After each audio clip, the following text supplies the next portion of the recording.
നമസ്കാരം. എല്ലാ പ്രിയപ്പെട്ട പ്രേക്ഷകർക്കും നല്ലൊരു ദിവസം ആശംസിച്ചുകൊണ്ട് ഗുഡ് മോർണിംഗ് കേരളം ആരംഭിക്കുന്നു. ജനോത്സവത്തിന്റെ ആഴ്ചകൾ നീണ്ട വാശിയേറിയ പ്രചാരണങ്ങൾക്ക് ആവേശത്തോടെ കൊടിയിറക്കം. നിശബ്ദ മണിക്കൂറിലൂടെയാണ് സംസ്ഥാനം കടന്നു പോകുന്നത്. അവസാന വട്ട വോട്ടുറപ്പിക്കാനുള്ള ഓട്ടപ്പാച്ചിലാണ് ഓരോ മുന്നണികളും സ്ഥാനാർത്ഥികളും. ജനം വിധി എഴുതാൻ ഇനി മണിക്കൂറുകൾ മാത്രമാണ് ബാക്കിയുള്ളത്.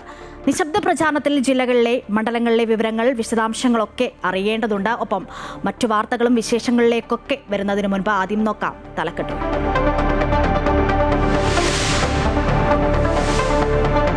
കേരളം നാളെ പോളിംഗ് ബൂത്തിലേക്ക്. വോട്ടെടുപ്പ് നാളെ രാവിലെ 7 മുതൽ വൈകിട്ട് 6 വരെ. പോളിംഗ് സാമഗ്രികളുടെ വിതരണം അല്പസമയത്തിനകം. 2500 പ്രശ്നബാധിത ബൂത്തുകൾ.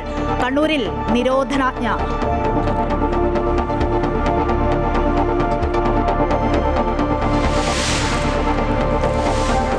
കേരളത്തെ തകർത്ത 2018 പ്രളയം മനുഷ്യനിർമ്മിതമെന്ന ആരോപണത്തിൽ കൂടുതൽ വിവരങ്ങൾ ഇന്ന് പുറത്തുവിടുമെന്ന് മാത്യു കുഴൽനാടൻ. നിശബ്ദ പ്രചാരണ ദിവസവും വിഷയം ചർച്ചയാക്കാൻ ഒരുങ്ങി UDF. ആരോപണം വ്യാജമെങ്കിൽ നടപടിയെടുക്കാൻ വെല്ലുവിളി.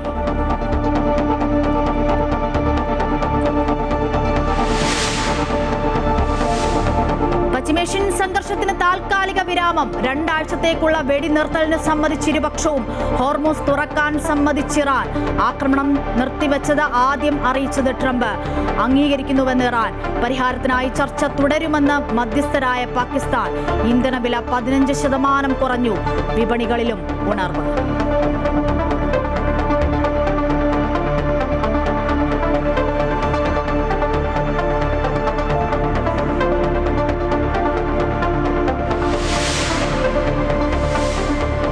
ലൈംഗികാരോപണ കേസിൽ അറസ്റ്റിലായ സംവിധായകൻ രഞ്ജിത്തിനെ കസ്റ്റഡിയിൽ ആവശ്യപ്പെടും. രഞ്ജിത്ത് അന്വേഷണത്തോട് സഹകരിക്കുന്നില്ലെന്ന് പോലീസ്. ജാമ്യ ഹർജിയിലും കസ്റ്റഡി അപേക്ഷയിലും കോടതി ഇന്ന് വാദം കേൾക്കും.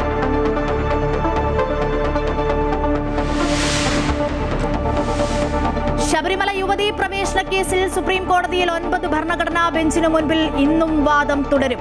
യുവതീ പ്രവേശനം അനുവദിച്ച 5-അംഗ ബെഞ്ചിന്റെ വിധി തെറ്റാണെന്നും യുവതീ പ്രവേശന വിലക്കിന് കാരണം ആർത്തവമല്ല എന്നും കേന്ദ്ര സർക്കാർ. കേന്ദ്ര സർക്കാരിന്റെ വാദം പൂർത്തിയാക്കിയാൽ ഉടൻ സംസ്ഥാന സർക്കാരിന്റെയും ദേവസ്വം ബോർഡിന്റെയും വാദം.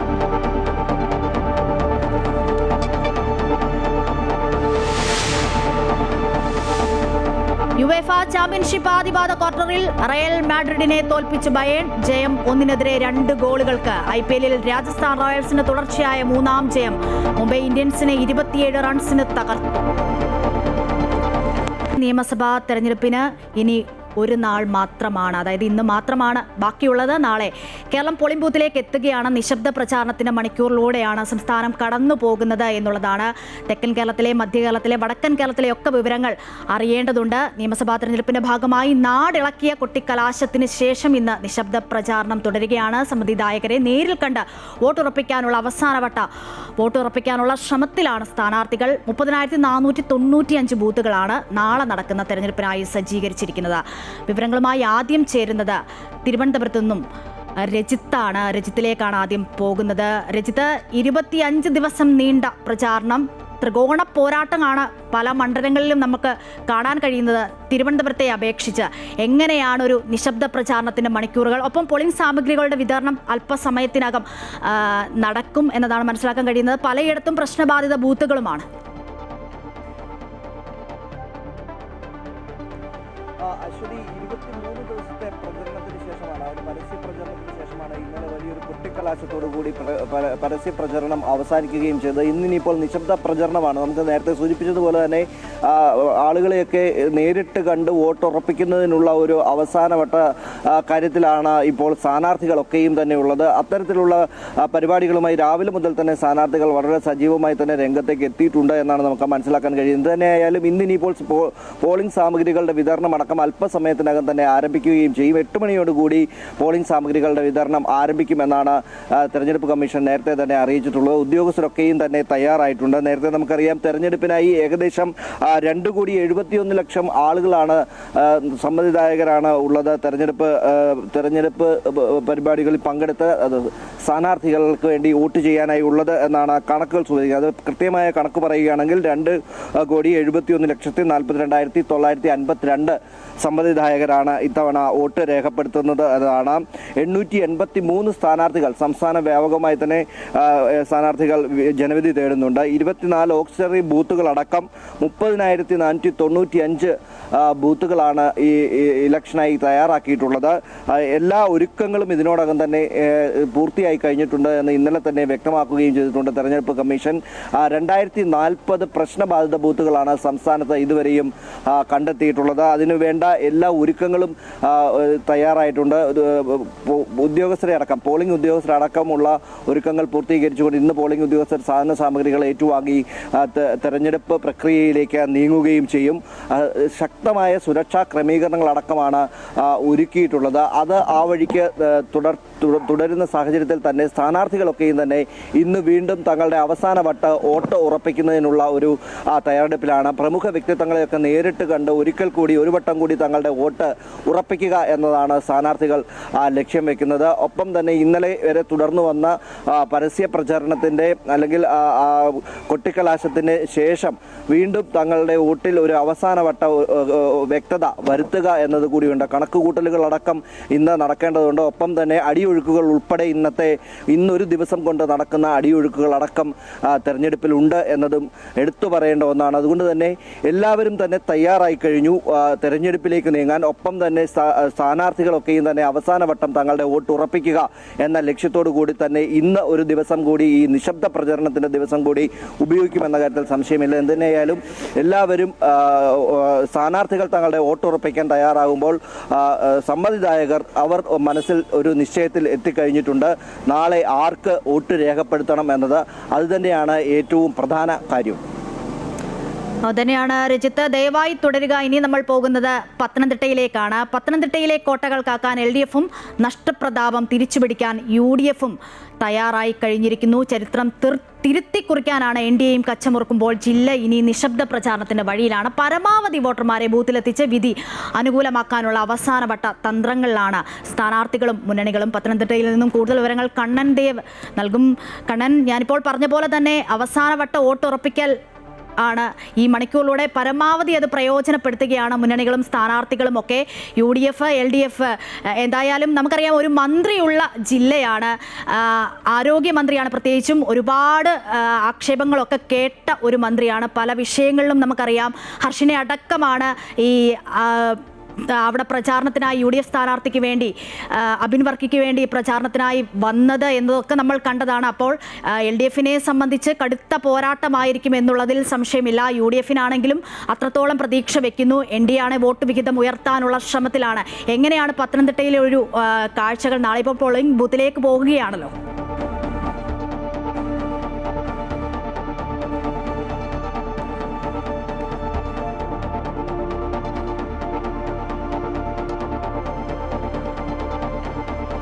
അതേ ശ്രുതി, കഴിഞ്ഞ 3-3.5 ആഴ്ചയോളം നടന്ന പരസ്യ പ്രചാരണത്തിനൊടുവിൽ ഇന്നിപ്പോൾ നിശബ്ദ പ്രചാരണത്തിലേക്ക് കടക്കുകയാണ്. പ്രധാനമായും ഇടതുമുന്നണിയും അതുപോലെ കോൺഗ്രസും NDAയും അടക്കം വലിയ പ്രതീക്ഷയിലാണുള്ളത്. ഈ പത്തനംതിട്ട ജില്ലയിൽ ആകെ 5 മണ്ഡലങ്ങളാണുള്ളത്. ഇതിൽ തന്നെ തിരുവല്ല മണ്ഡലം കേരളത്തിലാകെ ശ്രദ്ധിക്കുന്ന ഒരു മണ്ഡലം തന്നെയാണ്. ആരോഗ്യവകുപ്പ് മന്ത്രി വീണ ജോർജ് മത്സരിക്കുന്ന ആ മണ്ഡലത്തിൽ കടുത്ത മത്സരമാണ്. ശ്രുതി പറഞ്ഞതുപോലെ തന്നെ വലിയ ആക്ഷേപങ്ങൾ കേൾക്കേണ്ടി വന്ന മന്ത്രിയാണ്. അതുകൊണ്ട് തന്നെ ഈ ആരോഗ്യ മേഖലയെ സംബന്ധിച്ച് ഉയർന്നു വന്നിട്ടുള്ള വിവാദങ്ങളൊക്കെ ഈ തിരഞ്ഞെടുപ്പിലും വലിയ രീതിയിൽ ഉപയോഗിച്ചിട്ടുണ്ട്. ഈ വയറ്റിൽ കത്രിക കുടുങ്ങിയ യുവതിയെ എത്തിക്കുകയും അതുപോലെ ഈ കണ്ണൂരിൽ മന്ത്രിയെ ആക്രമിച്ചു എന്ന് പറഞ്ഞ് ജയിലിൽ പോയ ആ യുവാക്കളെ വരെ എത്തിച്ച് വലിയ രീതിയിലുള്ള പ്രചരണം UDFിൻ്റെ ഭാഗത്ത് നിന്നുണ്ടായിട്ടുണ്ട്. അത്തരത്തിൽ വലിയ മേൽക്കൈ നേടാൻ UDF ശ്രമിച്ചിട്ടുണ്ട്. എന്നാൽ ഇടതുപക്ഷം പ്രധാനമായും വികസന പ്രവർത്തനങ്ങളും അതുപോലെ ഈ ആരോപണങ്ങളെല്ലാം തള്ളിക്കൊണ്ടുള്ള സ്റ്റേറ്റ്മെൻറ്റുകളൊക്കെ നടത്തിക്കൊണ്ട് തന്നെയാണ് വലിയ രീതിയിൽ പ്രചരണം നടത്തിയത്. എന്തായാലും കേരളത്തിലാകെ ശ്രദ്ധിക്കുന്ന ഒരു മണ്ഡലമാണ്. എല്ലാ നേതാക്കളും CPMനെ സംബന്ധിച്ച് മുതിർന്ന നേതാക്കളൊക്കെ ശ്രദ്ധിക്കുന്ന ഒരു മണ്ഡലം തന്നെയാണ് ആറന്മുള. ആറന്മുളയിൽ യാതൊരു കാരണവശാലും ഈ മണ്ഡലം വിട്ടുകൊടുക്കരുത് എന്ന ഒരു തരത്തിൽ തന്നെയാണ് CPM അതിൻ്റെ പ്രവർത്തനങ്ങൾ മുന്നോട്ട് കൊണ്ടുപോയിട്ടുള്ളത്. എന്നാൽ UDF അബിൻ വർക്കി ഇറക്കി വളരെ ശക്തമായ ഒരു മത്സരത്തിനാണ് ഒരുങ്ങുന്നത്. ഈ മുമ്പ് പറഞ്ഞതുപോലെ തന്നെ വലിയ രീതിയിൽ ഈ ആരോഗ്യ മേഖലയിൽ ഉണ്ടായിട്ടുള്ള വിവാദ വിഷയങ്ങളെല്ലാം ഇവിടെ അവിടെ ചർച്ചയാക്കിയിട്ടുണ്ട്. കഴിഞ്ഞ ദിവസം വീണ് കിട്ടിയ പ്രളയ വിവാദം പോലും വലിയ രീതിയിൽ ചർച്ചയാക്കുന്ന തലത്തിലേക്ക് സത്യാഗ്രഹം ഉൾപ്പെടെയുള്ള കാര്യങ്ങളിലേക്ക് കടന്ന് അത് ചർച്ചയാക്കിയിട്ടുണ്ട്. എന്നാൽ NDA ക്യാമ്പും വളരെ വലിയ ആത്മവിശ്വാസത്തിലാണ്. തങ്ങളുടെ മുതിർന്ന നേതാവ് കുമ്മനം രാജശേഖരനെ തന്നെയാണ് ആറന്മുളയിൽ ഇറക്കിയിട്ടുള്ളത്. അവിടുത്തെ ജനങ്ങൾക്ക് നേരത്തെ തന്നെ രാജേട്ടനോടുള്ള സ്നേഹം വോട്ടായി മാറും എന്ന തരത്തിലാണ് അവരും പ്രവർത്തനങ്ങൾ നടത്തി വരുന്നത്. മറ്റ് മണ്ഡലങ്ങളും അതുപോലെ തന്നെയാണ്. അടൂരിൽ മാത്രമാണ് സിറ്റിംഗ് MLA മത്സരിക്കാത്തത്. ബാക്കി ഈ 4 മണ്ഡലങ്ങളിലും സിറ്റിംഗ് MLA-മാരെ തന്നെയാണ് CPM രംഗത്തിറക്കിയിട്ടുള്ളത്. അടൂരിൽ ഒരു പുതുമുഖം പ്രിജി കണ്ണനാണ് മത്സരിക്കുന്നത്. CPA-യുടെ സീറ്റാണ്. എന്നാലും അവർ വലിയ ആത്മവിശ്വാസത്തിൽ തന്നെയാണ്. ഈ പ്രധാനമായും വികസന പ്രവർത്തനങ്ങൾ ഊന്നിക്കൊണ്ടാണ് ഈ ജില്ലയിലെ 5 മണ്ഡലങ്ങളിലും ഈ LDF പ്രചാരണം നടത്തുന്നത്. എന്നാൽ വിവാദ വിഷയങ്ങൾ ഉൾപ്പെടെ ശബരിമല ഉൾപ്പെടെ വലിയ രീതിയിൽ ചർച്ചയാകുന്ന മണ്ഡലങ്ങളാണ് ഈ പത്തനംതിട്ടയിലെ 5 മണ്ഡലങ്ങളും. അത്തരത്തിൽ തന്നെയാണ് റാന്നിയും കോന്നിയും തിരുവല്ലയും അടൂരും അടക്കം ഈ വിവാദ വിഷയങ്ങളൊക്കെ ചർച്ച ചെയ്യപ്പെടുന്നത്. തിരുവല്ലയിലേക്ക് പോയാൽ അനൂപ് ആന്റണി ഉൾപ്പെടെയുള്ള വലിയ ദേശീയ നേതാക്കൾ മത്സരിക്കുന്ന ഒരു മണ്ഡലമാണ്. നരേന്ദ്രമോദി അടക്കം എത്തി വലിയ രീതിയിൽ NDA-ക്ക് കരുത്തു പകർന്ന ഒരു മണ്ഡലമാണ്. മാത്രമല്ല മാത്യു ടി തോമസ് LDF-ന് വേണ്ടി മത്സരിക്കുമ്പോൾ വർഗീസ് മാവനെ ഇറക്കിയാണ് UDF ആ മണ്ഡലം ഏത് വിധേനയും പിടിച്ചെടുക്കാനുള്ള ഒരു മത്സരം നടത്തുന്നത്. അത്തരത്തിൽ തന്നെയാണ് കോന്നിയിലെയും റാന്നിയിലെയും പ്രമോദ് നാരായണനും അതുപോലെ ജനീഷും ഈ വികസന പ്രവർത്തനങ്ങളിൽ ഊന്നിയുള്ള പ്രചരണമാണ് ഈ മണ്ഡലത്തിലാകെ നടത്തിയത്. എന്നാൽ UDF റാന്നിയിൽ പഴകുളം മധു KPCC സെക്രട്ടറി പഴകുളം മധുവിനെ ആ മണ്ഡലത്തിലേക്ക് എത്തിച്ച് ഈ ശബരിമല അടക്കമുള്ള വിഷയങ്ങൾ വലിയ രീതിയിൽ അവിടെ പ്രചരണം നടത്തുന്ന ഒരു സ്ഥിതി ഉണ്ടായിരുന്നു. അത് വോട്ടായി മാറുമോ എന്നതാണ് അറിയേണ്ടത്. NDA-യും അതുപോലെ തന്നെയാണ് 2020 സ്ഥാനാർത്ഥിയെ നിർത്തി. ഇനി ഒരു മാറ്റം ഉണ്ടാകുമോ എന്നാണ് കാഴ്ച. അട്ടിമറി വിജയം ഉണ്ടാകുമോ, കൂടുതൽ വോട്ടുകൾ പിടിക്കാനുള്ള ശ്രമത്തിലാണ്. ശരി, എന്തായാലും പത്തനംതിട്ടയിലെ വിവരങ്ങളാണ് കണ്ണൻ ദേവ് പങ്കുവച്ചത്. ഇനിയിപ്പോൾ നമ്മൾ പോകുന്നത് തൃശ്ശൂരിലേക്കാണ്. കൊട്ടിക്കലാശത്തിന്റെ ആവേശം അടങ്ങിയിരിക്കുകയാണ്. തൃശ്ശൂർ ജില്ലയിൽ നിശബ്ദ പ്രചാരണം പുരോഗമിക്കുകയാണ്. വോട്ടെടുപ്പിന് മുന്നോടിയായുള്ള അവസാന മണിക്കൂറുകൾ നേരത്തെ സൂചിപ്പിച്ച പോലെ തന്നെ വോട്ടർമാരുടെ മനസ്സ് ആർക്കൊപ്പമെന്ന് ഉറപ്പിക്കുന്ന നിർണായക സമയങ്ങളിലൂടെയാണ് സംസ്ഥാനം കടന്നു പോകുന്നത്. പരസ്യമായ പ്രകടനങ്ങളോ മൈക്ക് അനൗൺസ്മെന്റുകളോ ഇല്ലാതെ ആളുകളെ നേരിൽ കണ്ട് അവസാന വോട്ട് ഉറപ്പിക്കുന്ന തിരക്കിലാണ് സ്ഥാനാർത്ഥികൾ. നമുക്കറിയാം തൃശ്ശൂരിനെ സംബന്ധിച്ച് ശക്തമായ ത്രികോണ മത്സരങ്ങൾ നടക്കുന്ന ഒരു ജില്ല തന്നെയാണ് തൃശ്ശൂർ. തൃശ്ശൂരിൽ വിജയം പ്രവചനാതീതമാകുകയാണ് എന്ന സംശയവും നിലനിൽക്കുന്നുണ്ട്. ഹരീഷ് ഉണ്ട് വിവരങ്ങൾ നൽകാൻ തൃശ്ശൂരിൽ നിന്നും. ഹരീഷ്, ഈ സൂചിപ്പിച്ച പോലെ തന്നെ പല മണ്ഡലങ്ങളിലും ത്രികോണ മത്സരമാണ് നടക്കുന്നത്. പല വിഷയങ്ങൾ വിവാദങ്ങളൊക്കെ നമ്മൾ തൃശ്ശൂരിൽ കണ്ടു. B. ഗോപാലകൃഷ്ണന്റെ വിവാദ പരാമർശമടക്കം അങ്ങനെ പല വിഷയങ്ങൾ ചർച്ചയായിട്ടാണ് അങ്ങനെ ഈ ഇലക്ഷൻ സമയത്തൂടെ തൃശ്ശൂർ ജില്ല കടന്നു പോകുന്നത് എന്നുള്ളതാണ്. എന്തായാലും നിശബ്ദ പ്രചാരണത്തിന് മണിക്കൂറിൽ ഇനിയിപ്പോൾ കേരളം പോളിംഗ് ബൂത്തിലെത്താൻ മണിക്കൂറുകൾ മാത്രം ശേഷിക്കെ എങ്ങനെയാണ് അവിടുത്തെ കാഴ്ചകൾ? പോളിംഗ് സാമഗ്രികളൊക്കെ 8 മണിയോടെ വിതരണം ചെയ്യും എന്നതാണ് മനസ്സിലാക്കാൻ കഴിയുന്നത്. Aswathi, good morning. തീർച്ചയായും തൃശ്ശൂരിനെ സംബന്ധിച്ച് ഏറ്റവും നിർണായകമായ നിമിഷങ്ങളാണ് ഇനി അങ്ങോട്ട് വരുന്നത്. അതായത് പ്രവചനാതീതമായ പോരാട്ടമാണ് തൃശ്ശൂരിൽ പല മണ്ഡലങ്ങളിലും നടക്കുന്നത് നമുക്കറിയാം. അത് എല്ലാ തിരഞ്ഞെടുപ്പ് ചരിത്രം നോക്കുമ്പോൾ വലിയ പെട്ടെന്നുള്ള മാറ്റങ്ങൾ അല്ലെങ്കിൽ പ്രവചനാതീതമായ മാറ്റങ്ങളൊക്കെ ഈ തൃശ്ശൂരിൽ ഇതിനു മുൻപും സംഭവിച്ചിട്ടുണ്ട്. അതിന് സമാനമായി തന്നെ ഈ നിയമസഭാ തിരഞ്ഞെടുപ്പിലും അത്തരത്തിലുള്ള ഒരു മാറ്റം ഉണ്ടാകും എന്ന് തന്നെയാണ് മനസ്സിലാക്കുന്നത്. പ്രധാനമായും തൃശ്ശൂർ മണ്ഡലം, അതുപോലെ മണലൂര്, നാട്ടിക തുടങ്ങിയ 3 മണ്ഡലങ്ങളാണ് ഏറ്റവും നിർണായകമായി നിൽക്കുന്നത്. കാരണം തുല്യ ശക്തികൾ മത്സരിക്കുന്ന മണ്ഡലങ്ങളാണ്, വളരെ പ്രബലരായ സ്ഥാനാർത്ഥികൾ മത്സരിക്കുന്ന മണ്ഡലങ്ങളാണ്. അതുകൊണ്ട് ഈ 3 മണ്ഡലങ്ങളും വളരെ പ്രവചനാതീതമായി തന്നെ നിൽക്കുന്ന ഒരു സാഹചര്യമാണ്.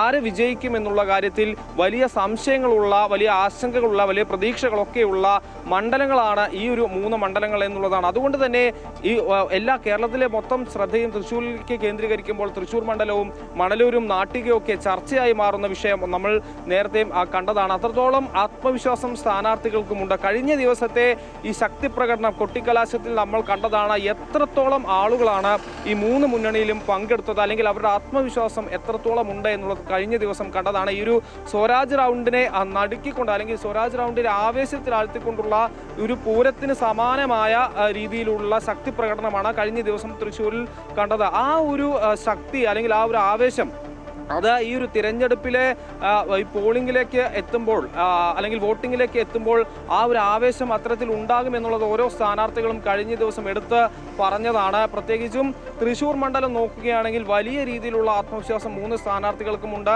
പത്മജയ്ക്കാണെങ്കിലും രാജൻ ജെ പല്ലനാണെങ്കിലും LDF സ്ഥാനാർത്ഥി ലീലാകൃഷ്ണനാണെങ്കിലും ആ ഒരു ആത്മവിശ്വാസം പങ്കുവെക്കുന്നുണ്ട്. കാരണം കഴിഞ്ഞ തവണ നമുക്കറിയാം തൃശ്ശൂരിൽ സംഭവിച്ചത് BJP വലിയ പ്രതീക്ഷ അർപ്പിക്കുന്നു. ലോക്സഭാ തെരഞ്ഞെടുപ്പിൽ BJP വിജയിച്ചു കയറുന്നു. അതേ ആ ഒരു വിജയം തൃശ്ശൂരിൽ BJPക്ക് കൈവരിക്കാനാകുമെന്ന് പ്രതീക്ഷിക്കുന്നു. മറ്റ് മണലൂരും നാട്ടിലും സമാനമായ രീതിയിലാണ് വലിയ വിജയപ്രതീക്ഷ 3 മുന്നണികളും പങ്കുവെക്കുന്നുണ്ട്. പ്രത്യേകിച്ച് BJPക്കും ഈ 3 മണ്ഡലങ്ങളും വലിയ പ്രതീക്ഷയുണ്ട്.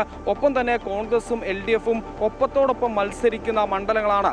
അത്തരത്തിൽ തൃശ്ശൂരിലെ വിവിധ മണ്ഡലങ്ങൾ എടുത്തു നോക്കുമ്പോൾ വാശിയേറിയ ത്രികോണ മത്സരങ്ങൾ നമുക്ക് കാണാൻ സാധിക്കും. അല്ലെങ്കിൽ അത്രത്തോളം പ്രബലരായ സ്ഥാനാർത്ഥികൾ മത്സരിക്കുന്ന മണ്ഡലങ്ങളിൽ ഇഞ്ചോടിഞ്ച് പോരാട്ടമായിരിക്കും വരും ദിവസങ്ങളിൽ നമുക്ക് കാണാൻ സാധിക്കുക എന്നുള്ളതാണ്. എന്തായാലും ഇന്ന് ഈ ഒരു വാശിയേറിയ ഒരു പോരാട്ടമൊക്കെ കഴിഞ്ഞ ദിവസം അവസാനിച്ചു. പ്രകടനങ്ങളെല്ലാം കഴിഞ്ഞ ദിവസം അവസാനിച്ചു. ഇന്ന് നിശബ്ദ പ്രചരണത്തിൻ്റെ ദിനങ്ങളാണ്. ഓരോ സ്ഥാനാർത്ഥികളും വീടുകളിലെത്തി ഓരോ വോട്ടർമാരെയും കണ്ട് അവരുടെ അവസാന വോട്ടും ഉറപ്പിക്കുന്ന ആ ഒരു ദിവസമാണ് ഇന്ന് ഉള്ളത്. ഇന്ന് ശരി, അത് തന്നെയാണ്. തൃശ്ശൂരും പോളിംഗ് ബൂത്തിലേക്ക് എത്താൻ തയ്യാറായി കഴിഞ്ഞു ജനമനസ്സ്.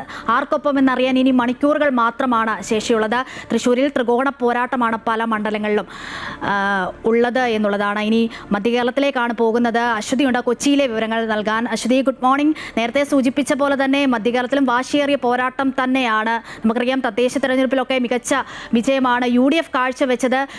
പ്രതിപക്ഷ നേതാവിൻ്റെ മണ്ഡലമൊക്കെ അടങ്ങുന്നതാണ് കൊച്ചി എന്നുള്ളതാണ്. എങ്ങനെയാണ് കൊച്ചിയിലെ വിവരങ്ങൾ?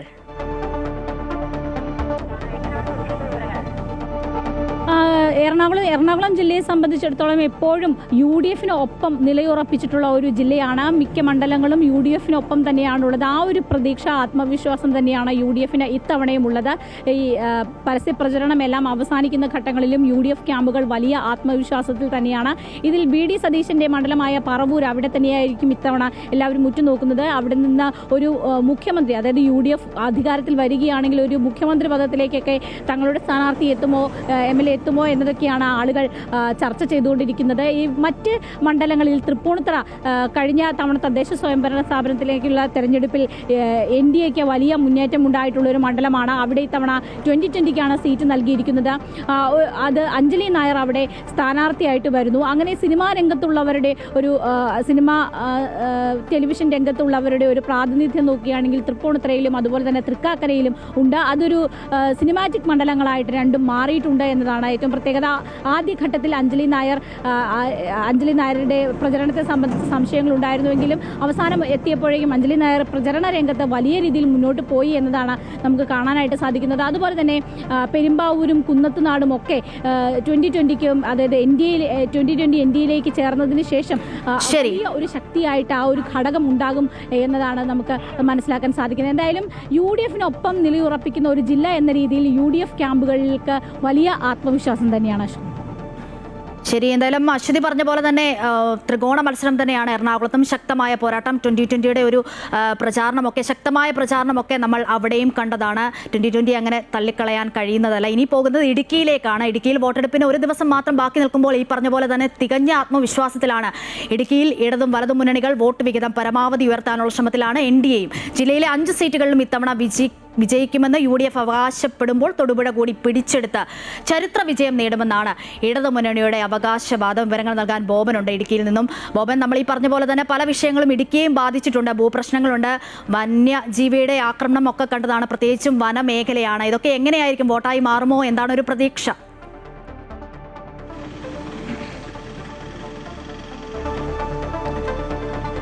അശ്വതി, ഇടുക്കി ജില്ലയെ സംബന്ധിച്ച് 5 നിയോജക മണ്ഡലങ്ങളാണ്. ഇതിൽ 4ഇടത്ത് LDF, 1ഇടത്ത് UDF. ഇതാണ് നിലവിലെ അവസ്ഥ. അത് മാത്രവുമല്ല, ഇടുക്കി ജില്ലയിൽ കോൺഗ്രസിന് ഒറ്റ MLA പോലുമില്ല കഴിഞ്ഞ 20 വർഷമായി. ഈ ദുഷ്പേര് മാറ്റുക എന്നുള്ളതാണ് കോൺഗ്രസിന് മുമ്പിലുള്ള ഏറ്റവും വലിയ വെല്ലുവിളി. ഇടുക്കി സീറ്റ് കേരള കോൺഗ്രസ് ജോസഫ് വിഭാഗത്തിൽ നിന്ന് കോൺഗ്രസ് ഏറ്റെടുക്കുകയും ചെയ്തു. ഇതിലൂടെ റോഷി അഗസ്റ്റിനെ തളയ്ക്കാൻ കഴിയുമെന്നാണ് കോൺഗ്രസിന്റെ പ്രതീക്ഷ. എന്തായാലും 5 നിയോജക മണ്ഡലങ്ങളിലും വാശിയേറിയ മത്സരം തന്നെയാണ് ഇത്തവണ നടക്കുന്നത്. ഇതിലേറ്റവും പ്രധാനം ദേവികുളം നിയോജക മണ്ഡലമാണ്. 3 തവണ LDFന്റെ MLA ആയിരുന്ന S രാജേന്ദ്രൻ ഇത്തവണ NDAയിൽ മത്സരിക്കുന്നു എന്ന വലിയ പ്രത്യേകതയും എന്തായാലും ദേവികുളത്തെ സംബന്ധിച്ചുണ്ട്. ഏറ്റവും പ്രസ്റ്റീജ് മത്സരം നടക്കുന്നത് ഇടുക്കിയിലാണ്. ഇടുക്കി നിയോജക മണ്ഡലത്തിൽ റോഷി അഗസ്റ്റിൻ 25 വർഷം പൂർത്തിയാക്കി കഴിഞ്ഞു. 6ാം വട്ടം പോരാട്ടത്തിനിറങ്ങുമ്പോൾ റോഷിക്ക് വീണ്ടും ഇടുക്കിയുടെ ജനപ്രതിനിധിയാകാൻ കഴിയുമോ എന്നുള്ള ചോദ്യമാണ് ഏറ്റവും പ്രധാനം. തൊടുപുഴയെ സംബന്ധിച്ച് PJ ജോസഫ് ഇല്ലാത്ത അരനൂറ്റാണ്ടിനിടയിലെ ആദ്യ മത്സരം എന്ന പ്രത്യേകതയുണ്ട്. PJ ജോസഫിന്റെ മകനാണ് സ്ഥാനാർത്ഥി അപ്പു ജോൺ ജോസഫ്. എന്തായാലും ഇടുക്കി ജില്ലയിൽ അശ്വതി സൂചിപ്പിച്ചതുപോലെ ഭൂപ്രശ്നങ്ങളും വന്യജീവി ആക്രമണവും തന്നെയാണ് പ്രധാന വിഷയമായി മാറിയത്. ഭൂപ്രശ്നങ്ങളിൽ അവസാന സമയം സംസ്ഥാന സർക്കാർ എടുത്ത നിലപാടുകളും ഭൂവിനിയോഗ ചട്ട ഭേദഗതിയും ഒക്കെ ഇടതുപക്ഷത്തിന് ഗുണകരമാകും എന്നാണ് അവർ പ്രതീക്ഷിക്കുന്നത്. എന്നാൽ ഇതൊക്കെ ഒരു തിരഞ്ഞെടുപ്പ് തട്ടിപ്പ് മാത്രമാണ് എന്ന ആരോപണം ഉന്നയിച്ചുകൊണ്ടാണ് UDF ഇതിനെ നേരിട്ടത്. രാഹുൽ ഗാന്ധി ഉൾപ്പെടെയുള്ള നേതാക്കന്മാരെ രംഗത്തിറക്കിയാണ് UDF തങ്ങളുടെ പ്രചരണം ശക്തമാക്കിയത്. പിണറായി വിജയൻ തന്നെയാണ് LDFന്റെ പ്രചരണത്തിന് ചുക്കാൻ പിടിച്ചത്. എന്തായാലും വാശിയേറിയ പോരാട്ടത്തിനാണ് ഇടുക്കി സാക്ഷ്യം വഹിക്കുന്നത്. അശ്വതി. ശരി, ബോബനാണ് ഇടുക്കിയിലെ വിവരങ്ങൾ പങ്കുവച്ചത്. ഇനി നമ്മൾ പോകുന്നത് കാസർഗോഡേക്കാണ്. കാസർഗോഡ് ജില്ലയിൽ ഈ പറഞ്ഞ പോലെ തന്നെ 5 നിയോജക മണ്ഡലങ്ങളിലാണ് പോരാട്ടം നടക്കുന്നത്. ഇതിൽ മഞ്ചേശ്വരത്തെ കനത്ത ത്രികോണ മത്സരം ഏറെ ശ്രദ്ധേയമാണ്. കൂടാതെ കാസർഗോഡ്, തൃക്കരിപ്പൂർ മണ്ഡലങ്ങളിലും മുന്നണികൾ തമ്മിൽ വാശിയേറിയ മത്സരമാണ് നടക്കുന്നത്. അനൂപ് നീലേശ്വരമുണ്ട് കാസർഗോട്ടെ വിവരങ്ങൾ നൽകാൻ. അനൂപ്, നമ്മൾക്കറിയാം പല പ്രതികരണങ്ങളും എടുത്തപ്പോൾ പല പ്രതീക്ഷകളുമാണ് മുന്നണികളും സ്ഥാനാർത്ഥികളും ഒക്കെ പങ്കുവെച്ചുകൊണ്ടിരുന്നത്. കാസർഗോഡ് വിവരങ്ങൾ എങ്ങനെയാണ്? ആർക്കായിരിക്കും ഒരു മുൻതൂക്കം? എങ്ങനെയായിരിക്കും ഒരു പ്രവചനം?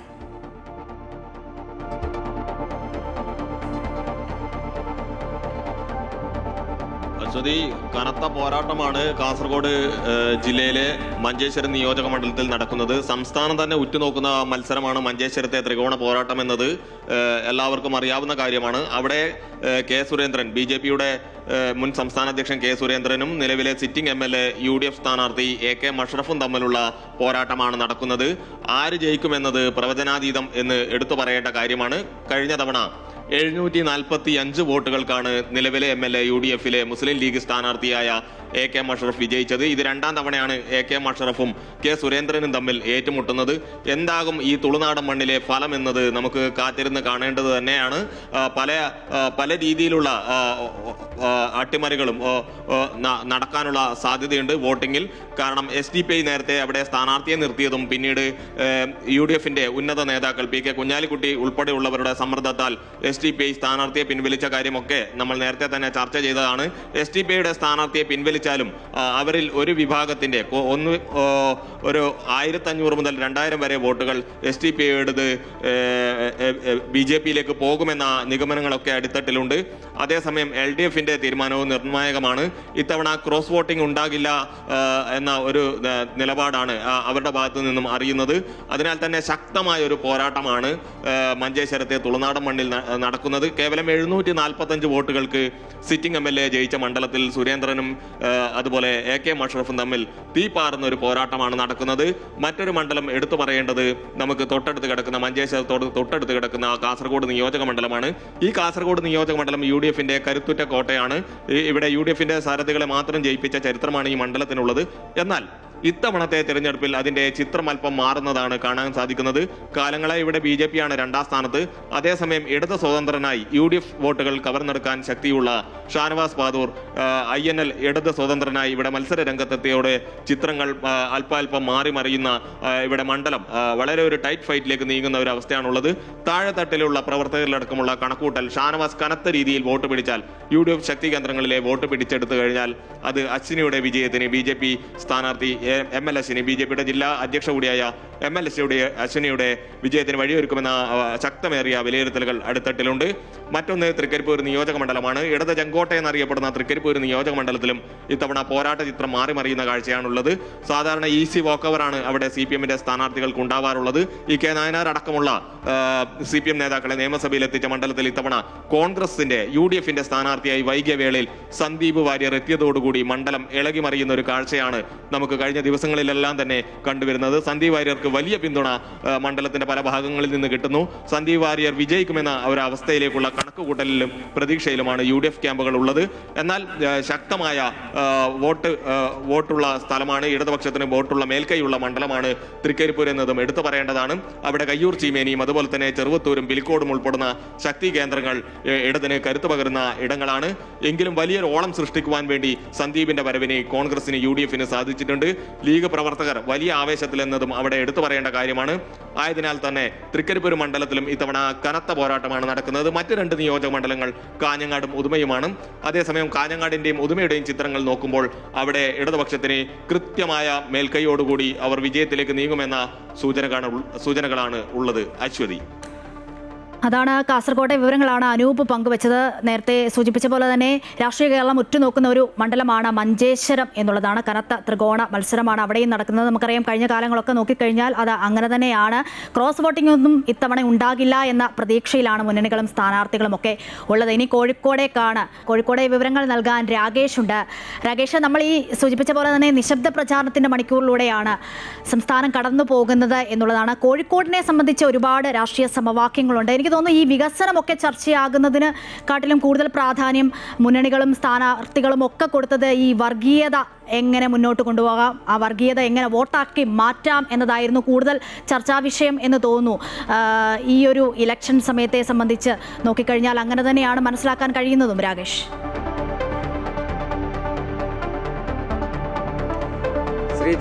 ശ്രീജ പറഞ്ഞ പോലെ തന്നെ മതമാണ് ഇത്തവണയും കോഴിക്കോട്ട് വലിയ തരത്തിൽ ചർച്ചയായിട്ടുള്ളത്. മതം പറഞ്ഞ് വോട്ട് പിടിക്കുന്നു എന്നുള്ളതാണ് LDF കൺവീനറുടെ തന്നെ മണ്ഡലത്തിൽ അത്തരമൊരു ആരോപണമാണ് ആദ്യഘട്ടത്തിൽ ഉയർന്നത്. CPIMന്റെ പ്രചരണ വാഹനത്തിൽ നിന്ന് തുടങ്ങിയ ഈ ഒരു പരാതി പിന്നീട് ഫാത്തിമ തഹ്ലിക്കെതിരെയും ഉയർന്നു, CPM കേന്ദ്രങ്ങളിൽ നിന്ന് ഉയർന്നു. നമുക്കറിയാം, കഴിഞ്ഞ ലോക്സഭാ തെരഞ്ഞെടുപ്പിന്റെ സമയത്ത് വടകര സ്ക്രീൻഷോട്ട് വിഷയം വലിയ തരത്തിൽ ചർച്ചയായിട്ടുണ്ട്. കാഫിർ ഉൾപ്പെടെയുള്ള വിഷയങ്ങൾ അത് വലിയ തരത്തിൽ ചർച്ചയായിട്ടുണ്ട്. അതുകൊണ്ട് തന്നെ കോഴിക്കോട് ഇതിനെ പിൻപറ്റിയായിരുന്നു ആദ്യ ഘട്ടത്തിൽ പ്രചരണം ഉണ്ടായിരുന്നത്. എന്നാൽ ജില്ലാ ഭരണകൂടവും ഒപ്പം തന്നെ തെരഞ്ഞെടുപ്പ് കമ്മീഷനും ഒക്കെ തന്നെ യുക്തമായ നടപടികൾ സ്വീകരിച്ചുകൊണ്ട് പേരാമ്പ്രയിൽ ഉൾപ്പെടെ സ്ഥാനാർത്ഥികളോടും ഒപ്പം തന്നെ മുന്നണികളോടും അത്തരത്തിൽ നിയന്ത്രണങ്ങൾ കൊണ്ടുവന്നു. തെരഞ്ഞെടുപ്പ് അല്ലെങ്കിൽ കൊട്ടിക്കലാശം സമാധാനപരമായി അവസാനിക്കുന്ന തരത്തിലേക്ക് പേരാമ്പ്ര നിയന്ത്രണം ഉണ്ടായിരുന്നു. ആ ഒരു അവസ്ഥയിലേക്ക് കാര്യങ്ങൾ നീങ്ങി. ഇതിനുശേഷം ഇപ്പോൾ നിശബ്ദ പ്രചരണമാണ് നടക്കുന്നത്. മുന്നണികളെ സംബന്ധിച്ച് വലിയ തരത്തിലുള്ള ആശങ്ക തന്നെയാണ്. കോട്ടകൊത്തളങ്ങളെന്ന് ഇടതുപക്ഷം അവകാശപ്പെടുന്ന ഒരു സാഹചര്യമുണ്ട് കോഴിക്കോട്. പക്ഷേ കഴിഞ്ഞ തദ്ദേശ തെരഞ്ഞെടുപ്പിൽ വലിയ തിരിച്ചടി നേരിട്ടിട്ടുണ്ട് ഈ മേഖലകളിലെല്ലാം തന്നെ. കുറ്റ്യാടി, പേരാമ്പ്ര, നാദാപുരം പോലുള്ള CPMനെ സംബന്ധിച്ച് സുരക്ഷിതമെന്ന് കരുതാവുന്ന മണ്ഡലങ്ങൾ. എന്നാൽ ആ മണ്ഡലങ്ങളിൽ ഇത്തവണ മത്സരം കടുക്കുമെന്നാണ് നിലവിലെ സാഹചര്യത്തിൽ നമുക്ക് മനസ്സിലാകുന്നത്. നാദാപുരത്ത് KM അഭിജിത്ത് സ്ഥാനാർത്ഥിയായി എത്തുന്നു. തൊട്ടുപുറത്ത് കുറ്റ്യാടി പാറക്കൽ അബ്ദുള്ളയാണുള്ളത്. TP രാമകൃഷ്ണന് വലിയ ഭീഷണി തെരഞ്ഞെടുപ്പ് പ്രചരണ ഘട്ടത്തിൽ ഫാത്തിമ തഹ്ലിയ ഉയർത്തിക്കഴിഞ്ഞിട്ടുണ്ട്. ഇനി നേരെ മറിച്ച് കോഴിക്കോട് നഗരത്തിലേക്ക് വരികയാണെങ്കിൽ NDAക്ക് ഉൾപ്പെടെ നിർണായകമായ തെരഞ്ഞെടുപ്പിൽ വലിയ തരത്തിലുള്ള പ്രചരണ രംഗത്ത് സജീവമാകുന്ന ആ കാഴ്ചയാണ് കാണാനായത്. കോഴിക്കോട് സൗത്തിൽ T റിനീഷ്, കോഴിക്കോട് നോർത്തിൽ നവ്യ ഹരിദാസ് ഉൾപ്പെടെയുള്ള സ്ഥാനാർത്ഥികൾ മികച്ച പ്രകടനമാണ് ഈ തെരഞ്ഞെടുപ്പ് പ്രചരണ ഘട്ടത്തിൽ എല്ലാം തന്നെ കാഴ്ചവെച്ചിട്ടുള്ളത്. അതേസമയം തന്നെ പിന്നീട് ബേപ്പൂരേക്ക് പോവുകയാണെങ്കിൽ മന്ത്രി PA മുഹമ്മദ് റിയാസിനെതിരെ അതിശക്തനായ ഒരു സ്ഥാനാർത്ഥിയെ നിർത്തുന്നതിന് വേണ്ടി UDFന് കഴിഞ്ഞു. PV അൻവർ മത്സര രംഗത്തെത്തിയതോടുകൂടി മത്സരത്തിൻ്റെ ചിത്രം തന്നെ മാറുന്ന ഒരു സാഹചര്യമുണ്ടായി. ഏതായാലും വളരെ കടുത്ത മത്സരമാണ് കോഴിക്കോട് നടക്കുന്നത്.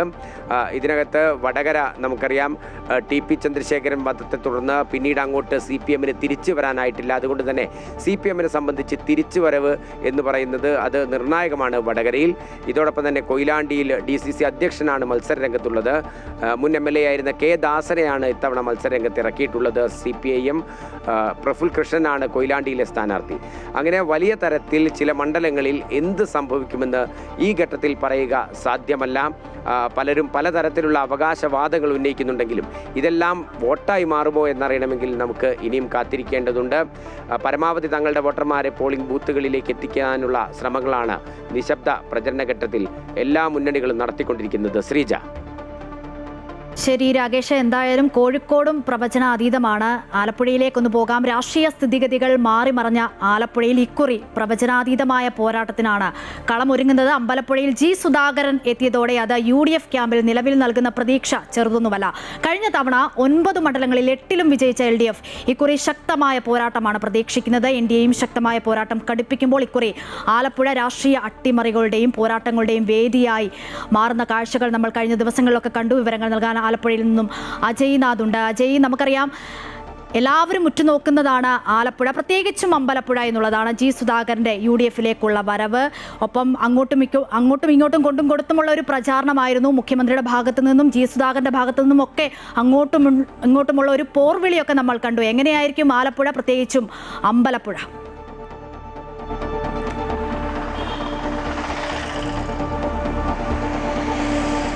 സൂചിപ്പിച്ചപോലെ തന്നെ ആലപ്പുഴ ജില്ലയെ സംബന്ധിച്ച ഇക്കുറി വലിയ രാഷ്ട്രീയ പ്രാധാന്യമുള്ള ഒരു തെരഞ്ഞെടുപ്പ് പോരാട്ടമായി ഇത്തവണത്തെ നിയമസഭാ തെരഞ്ഞെടുപ്പ് മാറുമെന്ന കാര്യത്തിൽ യാതൊരു സംശയവുമില്ല.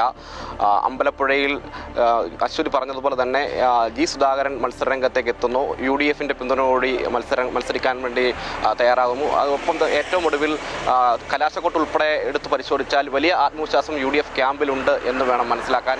അതായത് വലിയ വിജയപ്രതീക്ഷയോടെ തന്നെയാണ് UDF ക്യാമ്പ് മുന്നോട്ട് പോകുന്നത്.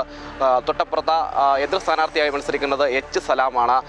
ജില്ലയെ സംബന്ധിച്ച് പൊതുവായിട്ടുള്ളൊരു പ്രത്യേകത എന്ന് പറയുന്നത് ഇടതുപക്ഷത്തിന് വലിയ വേരോട്ടമുള്ള ഒരു ജില്ല കൂടിയാണ് ആലപ്പുഴ ജില്ല. പക്ഷേ കഴിഞ്ഞ തെരഞ്ഞെടുപ്പിൽ 9 മണ്ഡലങ്ങളിൽ 8 മണ്ഡലങ്ങളിൽ മാത്രമാണ് LDF-ന് വിജയിക്കാൻ സാധിച്ചത്. അപ്പോഴും ഹരിപ്പാട് ഒരു ഏകപക്ഷീയമായ വിജയമായി ഹരിപ്പാട് മാറി നിൽക്കുന്ന സാഹചര്യമുണ്ടായിരുന്നു. ഹരിപ്പാടിൽ രമേശ് ചെന്നിത്തലയാണ് അവിടെ തുടർച്ചയായി 3-ാം തവണയും വിജയിച്ചെത്തുന്ന സാഹചര്യമുണ്ടായത്. 5 തവണ ഹരിപ്പാട് നിന്ന് MLA ആയ ആൾ കൂടിയാണ് രമേശ് ചെന്നിത്തല. അതുകൊണ്ട് തന്നെ UDF-നെ സംബന്ധിച്ച് അത് UDF-ന്റെ ഉരുക്കു കോട്ട തന്നെയായി ഇക്കുറിയും UDF വിലയിരുത്തുന്നു. ഒപ്പം ഇടതുപക്ഷത്തെ സംബന്ധിച്ച 9 മണ്ഡലങ്ങളും തിരിച്ചു പിടിക്കാൻ കഴിയില്ല, 9 മണ്ഡലങ്ങളിൽ വിജയിക്കാൻ കഴിയുമെന്ന ആത്മവിശ്വാസമാണ് LDF-ന്റെ ക്യാമ്പിലുള്ളത്. അപ്പോഴും അമ്പലപ്പുഴ വലിയൊരു ചോദ്യചിഹ്നമായി നിൽക്കുന്നു എന്നുള്ളതാണ്. വലിയ പ്രചാരണ പ്രവർത്തനങ്ങൾ സുധാകരൻ്റെ ഭാഗത്തുനിന്നുണ്ടാകുന്നു. അത് പല ഘട്ടങ്ങളിലും തന്നെ ഒറ്റപ്പെടുത്തുന്നു, അല്ലെങ്കിൽ തനിക്കെതിരെ വലിയ ഗൂഢനീക്കങ്ങൾ CPM-ന്റെ ഭാഗത്തുനിന്നുണ്ടാകുന്നു. തൻ്റെ പോസ്റ്ററുകൾ നശിപ്പിക്കുന്നു, തനിക്കെതിരെ അപവാദ പ്രചരണങ്ങൾ ഉന്നയിക്കുന്നു. മുഖ്യമന്ത്രി ഉൾപ്പെടെ ആ നിലയിലേക്ക് വലിയ പ്രസ്താവനകൾ തനിക്കെതിരെ ഉന്നയിക്കുന്നു. അതെല്ലാം ചൂണ്ടിക്കാട്ടിക്കൊണ്ട് ജനങ്ങൾക്കിടയിൽ, സാധാരണക്കാർക്കിടയിൽ വലിയ തരംഗം സൃഷ്ടിക്കാൻ സുധാകരന് സാധിച്ചിട്ടുണ്ട് എന്ന് തന്നെയാണ് UDF ക്യാമ്പ് വിലയിരുത്തുന്നത്. ഒപ്പം UDF-ൽ ഒരു ആത്മവിശ്വാസം ഉണർത്തുന്ന മറ്റൊരു മണ്ഡലമാണ് കുട്ടനാട് എന്ന് പറയുന്നത്. കുട്ടനാട് തോമസ് ചാണ്ടിയുടെ മരണശേഷം തോമസ് കെ തോമസ് മത്സരരംഗത്തേക്ക് വരുന്നു. പക്ഷേ തോമസ് ചാണ്ടിക്ക് ഉള്ള ഒരു സ്വീകാര്യത തോമസ് കെ തോമസിന് മണ്ഡലത്തിലില്ല എന്ന് വേണം പറയാൻ. മണ്ഡലം കേന്ദ്രീകരിച്ച് നിന്നുകൊണ്ടൊരു പ്രവർത്തനം സംഘടിപ്പിക്കാൻ കുട്ടനാട്ടിലെ LDF സ്ഥാനാർത്ഥിക്ക് സാധിച്ചിട്ടില്ല. ഒപ്പം തന്നെ നിലവിൽ കുട്ടനാട്ടിൽ മത്സരിക്കുന്നത് റജി ചെറിയാനാണ്. അതുകൊണ്ട് തന്നെ റജി ചെറിയാൻ വലിയ ഒരു വിജയപ്രതീക്ഷയും UDF ക്യാമ്പിലുണ്ട് എന്നുള്ളതാണ്. അങ്ങനെയെങ്കിൽ കുട്ടനാടും ഒപ്പം ഹരിപ്പാടും ഉൾപ്പെടെയുള്ള മണ്ഡലങ്ങൾ വിജയിക്കാനാകും. അതോടൊപ്പം തന്നെ അമ്പലപ്പുഴയിലും വലിയൊരു അട്ടിമറിയിലൂടെ വിജയിക്കാനാകുമെന്ന പ്രതീക്ഷയാണ് UDF ക്യാമ്പിലുള്ളത്. BJP-യെ സംബന്ധിച്ച്, NDA-യെ സംബന്ധിച്ച വലിയ മത്സര പോരാട്ടം നടക്കുന്ന ഒരു മണ്ഡലം ചെങ്ങന്നൂരാണ്. പക്ഷേ ചെങ്ങന്നൂരിൽ ഗോപകുമാറാണ് NDA-യുടെ സ്ഥാനാർത്ഥിയോ. ഗോപകുമാർ അത്തരത്തിലേക്ക് വലിയൊരു മത്സരം സംഘടിപ്പിക്കുമ്പോൾ പോലും കഴിഞ്ഞ തദ്ദേശ സ്വയംഭരണ തെരഞ്ഞെടുപ്പിൽ വലിയ മുന്നേറ്റം NDA-ക്ക് ഈ മണ്ഡലത്തിൽ ഉണ്ടാക്കാൻ കഴിഞ്ഞിരുന്നു. ചെങ്ങന്നൂർ നിരവധിയായിട്ടുള്ള പഞ്ചായത്തുകൾ ഭരണം പിടിച്ചെടുക്കുന്നതാണ് ഉൾപ്പെടെയുള്ള ഒരു രീതിയിലേക്ക് NDA വളരുന്ന സാഹചര്യമുണ്ടായിരുന്നു. പക്ഷേ അപ്പോഴും നാം മനസ്സിലാക്കേണ്ട ഒരു പ്രധാന കാര്യമുണ്ട്. തദ്ദേശ സ്വയംഭരണ തെരഞ്ഞെടുപ്പാണ്. സ്വാഭാവികമായും സ്ഥാനാർത്ഥി കേന്ദ്രീകൃതമായ ഒരു വോട്ടിംഗ് രീതിയൊക്കെയാണ് തദ്ദേശ സ്വയംഭരണ തെരഞ്ഞെടുപ്പിൽ ഉണ്ടാകാറുള്ളത്. വലിയ രാഷ്ട്രീയം ചർച്ച ചെയ്യുന്ന വേദിയായി മാറാറില്ല. അങ്ങനെ നോക്കുമ്പോൾ സജി ചെറിയാനും മണ്ഡലത്തിലുള്ള സ്വീകാര്യത തള്ളിക്കളയാൻ കഴിയില്ല. ഇടതുപക്ഷത്തെ സംബന്ധിച്ച് അതൊരു ഉരുക്കു കോട്ടയായി തന്നെ ചെങ്ങന്നൂർ മണ്ഡലം മാറുമെന്ന ഒരു വിശ്വാസത്തിൽ തന്നെയാണ് ഇടതുപക്ഷമുള്ളത്. സജി ചെറിയാൻ മണ്ഡലത്തിൽ നടത്തിയിട്ടുള്ള വികസന പ്രവർത്തനങ്ങൾ വലിയ സ്വീകാര്യത സജി ചെറിയാൻ എന്ന നേതാവിന് ആ മണ്ഡലത്തിലുണ്ട്. എങ്കിലും വലിയ ഒരു പോരാട്ടം തന്നെ ചെങ്ങന്നൂർ നടക്കുമെന്ന കാര്യത്തിൽ യാതൊരു സംശയമില്ല. NDA-യെ സംബന്ധിച്ചൊരു പ്രധാനപ്പെട്ട സീറ്റായി മാറുന്നതും ചെങ്ങന്നൂരാണ്. മറ്റൊന്ന് ഹരിപ്പാട് മണ്ഡലമാണ്. ഹരിപ്പാട് ഞാൻ സൂചിപ്പിച്ചത് തന്നെ രമേശ് ചെന്നിത്തലയുടെ വലിയൊരു അപ്രമാദിത്യം ഉണ്ടെങ്കിൽ പോലും സന്ദീപ് വചസ്പതിയാണ് NDA-യുടെ സ്ഥാനാർത്ഥി. അമിത്ഷാ ഉൾപ്പെടെയുള്ള നേതാക്കൾ എത്തി വലിയ റോഡ് ഷോ ഉൾപ്പെടെ നടത്തി വലിയ പ്രചാരണ പ്രവർത്തനം നടത്തിയ മണ്ഡലം കൂടിയാണ് ഹരിപ്പാട്. അതുകൊണ്ട് തന്നെ ചെറുതല്ലാത്ത രീതിയിലുള്ള വലിയ ഒരു മത്സര പോരാട്ടം ഹരിപ്പാടും NDA-ക്ക് കാഴ്ചവെക്കാൻ കഴിയുമെന്ന കാര്യത്തിൽ യാതൊരു സംശയവുമില്ല. എന്തായാലും UDF-നെ സംബന്ധിച്ച് വലിയ ഒരു നേട്ടം ഇക്കുറി ഉണ്ടാക്കാൻ കഴിയുമെന്ന് തന്നെയാണ് UDF ക്യാമ്പ് വിശ്വസിക്കുന്നത്. അതിന് തുടക്കം കുറിക്കുവാൻ അമ്പലപ്പുഴയ്ക്ക് സാധിക്കും. അമ്പലപ്പുഴയിൽ വലിയൊരു അട്ടിമറി വിജയം, H. സലാമിനെ പരാജയപ്പെടുത്തിക്കൊണ്ടൊരു അട്ടിമറി വിജയം സുധാകരൻ നേടുമോ എന്നുള്ളതാണ് ഇനി കണ്ടറിയേണ്ടത്. വലിയ വിപ്ലവ പോരാട്ടം നടന്ന മണ്ണുകൂടിയാണ്, പുന്നപ്ര വയലാറിൻ്റെ മണ്ണുകൂടിയാണ്. പക്ഷേ പാർട്ടിയെ സംബന്ധിച്ച് പാർട്ടിയുടെ വോട്ടുകൾ, ബാലറ്റ് വോട്ടുകൾ അടിയൊഴുക്കില്ലാതെ സംരക്ഷിച്ചു നിർത്താൻ കഴിഞ്ഞാൽ അരുൺ അനിരുദ്ധനാണ് NDA-യുടെ സ്ഥാനാർത്ഥി. ആ അരുൺ അനിരുദ്ധൻ പിടിക്കുന്ന വോട്ടുകൾ, അത് BJP വോട്ടുകൾ അരുൺ അനിരുദ്ധൻ എടുക്കുകയും ചെയ്തു കഴിഞ്ഞാൽ സ്വാഭാവികമായും അതൊരു വലിയ രാഷ്ട്രീയ പോരാട്ടത്തിലേക്ക് മാറുമെന്ന കാര്യത്തിൽ, ഒരു ത്രികോണ മത്സരത്തിലേക്ക് മാറുമെന്ന കാര്യത്തിൽ യാതൊരു സംശയമില്ല. പക്ഷേ BJP വോട്ടുകൾ BJP പെട്ടിയിൽ വീണില്ല എങ്കിൽ അത് സുധാകരന് ഗുണകരമാകുമെന്ന കാര്യത്തിൽ തർക്കമില്ല. എന്തായാലും വലിയ ത്രികോണ മത്സരം അമ്പലപ്പുഴയിൽ നടക്കും എന്ന കാര്യത്തിൽ യാതൊരു സംശയമില്ല. അരൂർ മണ്ഡലത്തെ സംബന്ധിച്ചാണെങ്കിൽ അരൂർ LDFന്റെ സിറ്റിംഗ് സീറ്റാണ്. വലിയ വികസന പ്രവർത്തനങ്ങൾ പെരുമ്പളം പാലം ഉൾപ്പെടെ ശരി, എന്തായാലും ആലപ്പുഴയിലെ വിവരങ്ങളാണ് അജയ്നാഥ് പങ്കുവച്ചത്. നിശബ്ദ പ്രചാരണത്തിന് മണിക്കൂറിലൂടെയാണ് സംസ്ഥാനം കടന്നു പോകുന്നത്. ജനമനസ്സിൽ എന്തെന്ന് അറിയാൻ ഇനിയും വളരെ കുറച്ച് മണിക്കൂറുകൾ മാത്രമാണ് ബാക്കിയുള്ളത്. പോളിംഗ് സാമഗ്രികളുടെ വിതരണമൊക്കെ 8 മണിയോടുകൂടി ആരംഭിക്കും. വിവരങ്ങളാണ് മേഖലയിലെയും തെക്കൻ മേഖലയിലെയും വടക്കൻ മേഖലയിലെയും ഒക്കെ വിവരങ്ങളാണ് പ്രേക്ഷകരുമായി പങ്കുവച്ചത് ഞങ്ങളുടെ റിപ്പോർട്ടർമാർ. ഇനി മറ്റു വാർത്ത നോക്കിക്കഴിഞ്ഞാൽ ഇന്നലെ രാഷ്ട്രീയ കേരളം ഏറ്റവും കൂടുതൽ ചർച്ച ചെയ്ത ഒരു വാർത്തയിലേക്കാണ് ഇനി പോകുന്നത്. കേരളത്തെ തകർത്ത 2018 പ്രളയം മനുഷ്യനിർമ്മിതമെന്ന ആരോപണത്തിൽ കൂടുതൽ വിവരങ്ങൾ ഇന്ന് പുറത്തുവിടുമെന്നാണ് മാത്യു കുഴൽനാടൻ പറയുന്നത്. നിശബ്ദ പ്രചാരണ ദിവസവും വിഷയം ചർച്ചയാക്കാനാണ് UDFന്റെ നീക്കം. വിവരങ്ങളുമായി അശ്വതിയുണ്ട് കൊച്ചിയിൽ നിന്നും. അശ്വതി, ഇന്നലെയാണ് മാത്യു കുഴൽനാടൻ ഇത്തരത്തിലൊരു ആരോപണം ഉന്നയിക്കുന്നത്. അതിന് മറുപടിയുമായി കെ കൃഷ്ണൻകുട്ടിയൊക്കെ രംഗത്ത് വന്നു. അത് വീഡിയോ ആണെന്നാണ് കെ കൃഷ്ണൻകുട്ടിയൊക്കെ പറഞ്ഞു വെക്കുന്നത്. അതിൽ യാതൊരു കഴമ്പും ഇല്ല എന്നുള്ളതാണ്. കൂടുതൽ വിവരങ്ങളാണ് ഇന്ന് പുറത്തുവിടുമെന്നാണ് മാത്യു കുഴൽനാടൻ പറയുന്നത് എന്നുള്ളതാണ്. വിവരങ്ങൾ എന്താണ്?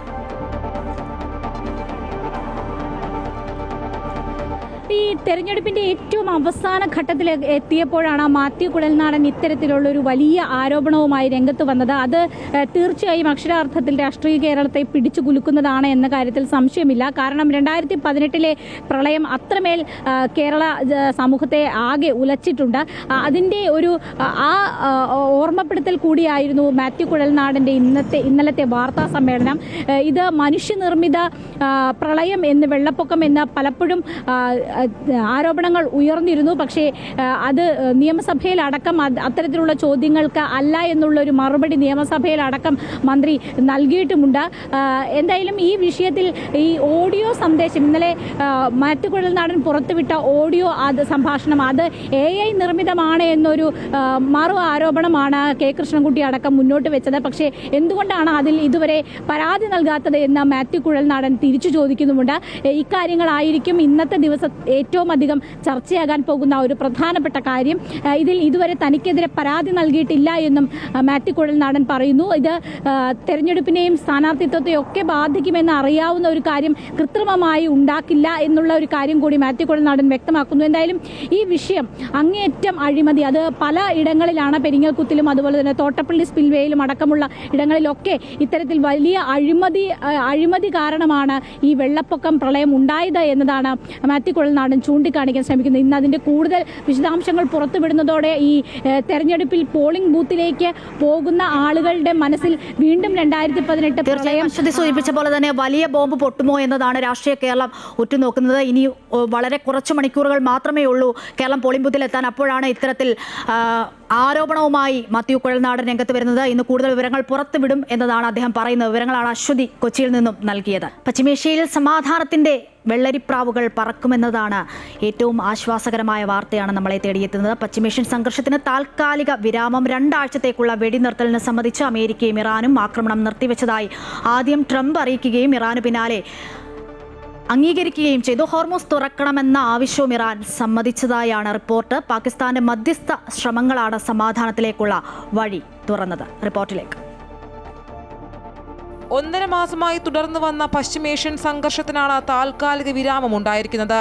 2 ആഴ്ചത്തേക്കുള്ള വെടിനിർത്തലിനാണ് ഇരുപക്ഷവും അംഗീകാരം നൽകിയത്. ഉപാധികൾക്ക് വിധേയമായി ഹോർമൂസ് തുറക്കാൻ ഇറാൻ സമ്മതിച്ചു. അമേരിക്കൻ പ്രസിഡന്റ് ഡൊണാൾഡ് ട്രംപാണ് വെടിനിർത്തലിന് ആദ്യം സമ്മതിച്ചത്. ഇത് അംഗീകരിക്കുന്നുവെന്ന് പിന്നാലെ ഇറാനും അറിയിക്കുകയായിരുന്നു. ഇറാനെതിരായ അന്ത്യശാസനം 2 ആഴ്ച കൂടി നീട്ടണം എന്ന പാകിസ്ഥാൻ പ്രധാനമന്ത്രി ഷെഹബാസ് ഷെരീഫിന്റെ ഇടപെടലാണ് ഫലം കണ്ടത്. ഇറാന് നേരെയുള്ള ബോംബാക്രമണങ്ങളും മറ്റാക്രമണങ്ങളും 2 ആഴ്ചത്തേക്ക് നിർത്തിവെക്കാൻ ഞാൻ സമ്മതിക്കുന്നു എന്നാണ് അമേരിക്കൻ പ്രസിഡന്റ് ഡൊണാൾഡ് ട്രംപ് തന്റെ സമൂഹമാധ്യമ പേജായ ദി ട്രൂത്തിൽ കുറിച്ചത്. ഇറാനുമായി ഒരു ദീർഘകാല സമാധാന കരാർ ചർച്ചകളിൽ നല്ല പുരോഗതിയെന്നും അമേരിക്കയും ഇറാനും തമ്മിലുള്ള പ്രധാന തർക്ക വിഷയങ്ങളിൽ ഭൂരിഭാഗത്തിലും ധാരണയായതായും ട്രംപ് പറഞ്ഞു. ഡൊണാൾഡ് ട്രംപ് പ്രഖ്യാപിച്ച 2 ആഴ്ചത്തെ വെടിനിർത്തലിൽ ഇസ്രായേലും പങ്കാളിയാണെന്ന് വൈറ്റ് ഹൌസ് വക്താവ് സ്ഥിരീകരിച്ചു. ഹോർമൂസ് കടലിടുക്ക് തുറന്നു കൊടുത്തില്ലെങ്കിൽ ഇറാന്റെ അടിസ്ഥാന സൗകര്യങ്ങൾക്ക് നേരെ ശക്തമായ സൈനിക ആക്രമണം നടത്തുമെന്ന് ട്രംപിന്റെ സമയപരിധി അവസാനിക്കാൻ 1.5 മണിക്കൂർ മാത്രം ബാക്കി നിൽക്കെയാണ് നിർണായക തീരുമാനം. ചർച്ചകൾ തുടരുന്ന സാഹചര്യത്തിൽ ഇസ്രായേലും തങ്ങളുടെ ബോംബാക്രമണങ്ങൾ താൽക്കാലികമായി നിർത്തിവെക്കാൻ ബാധ്യസ്ഥരാണെന്ന് ഉദ്യോഗസ്ഥർ വ്യക്തമാക്കി. അമേരിക്കയും ഇറാനും തമ്മിൽ ഉപാധികളോടെയുള്ള 2 ആഴ്ചത്തെ വെടിനിർത്തൽ കരാറിൽ ഏർപ്പെട്ടതോടെ ആഗോള എണ്ണ വിലയിൽ വൻ ഇടിവ് രേഖപ്പെടുത്തി. ലോകത്തെ പ്രധാന ജലപാതയായ ഹോർമുസ് കടലിടുക്ക് വീണ്ടും തുറക്കാൻ ഇരു രാജ്യങ്ങളും സമ്മതിച്ചതാണ് വിപണിയിൽ ആശ്വാസമായത്. 15% എണ്ണവിലയിൽ ഇടിവുണ്ടായത്. കൂടാതെ ഏഷ്യ പസഫിക് മേഖലയിലെ ഓഹരി വിപണികളിൽ വൻ കുതിച്ചുചാട്ടമുണ്ടായി.